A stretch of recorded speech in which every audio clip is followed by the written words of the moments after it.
បាទអនុញ្ញាតរៀបសួរបងប្អូននេះខ្ញុំមកបង្ហាញពីជីវិតសាមញ្ញរស់នៅជាមួយធម្មជាតិព្រលឹមឡើងបានមន់ដាក់មន់ឲ្យស៊ីចំណីហ្នឹងទៅមន់ល្ងាវឲ្យស្ដាប់ជាបងប្អូននេះសិតតែប្រភេទមន់លំអទាំងអស់មិនមែនមន់សម្រាប់ស្ងោរហូបអីទេសាក់លំអមានពូជមន់រាសីសេប៉ាងមន់រាសីសេលោះមន់រាសីដែលមានរោមជើងដូចព្រាបមន់រាសីរោមប្រមើដូចសួនកខុងនេះពួកសស3នេះកាត់ទៅចេញគេហៅខ្លាំងណាតែសត្វតែប្រភេទជាមន់រាសីទាំងអស់ចាំលំអចាំកំសាន្តមើលហើយតាមជំនឿថាចាំទៅវាមានហុងស៊ុយអញ្ចឹងក្នុងត្រង់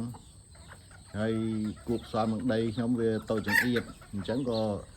ចាំបានតែមន់ពួកហ្នឹងទេគ្រាន់តែចាំកំសាន្តសប្បាយអាចចែករំលែកពូជខ្លះឲ្យបងប្អូនបានបងប្អូនណានៅចិត្តអញ្ចឹងណាព្រោះខ្ញុំនៅស្រុកកំរៀងខេត្តបាត់ដំបងនៅព្រំដែនថៃព្រំដែនខ្មែរថៃហ្នឹងហើយស្អាតណាស់មានពូជច្រើនណាបងប្អូនមិនខ្វះទេព្រោះមានសបុកថ្មីច្រើនមកកើតមកច្រើនទៀត3 4សបុកទៀតណាហើយនេះខ្ញុំថតទៅពួកស្ទៀវនេះថតអត់តាន់អស់ព្រោះចង់ថតកន្លែងវាស៊ីចំណីអាណាអត់ស៊ីវាដើរចេញក្រៅដែរហ្នឹងយើងមើលស៊ីចំណីស្អាតពេលឃើញវាស៊ីអញ្ចឹងបាទអរគុណបងប្អូន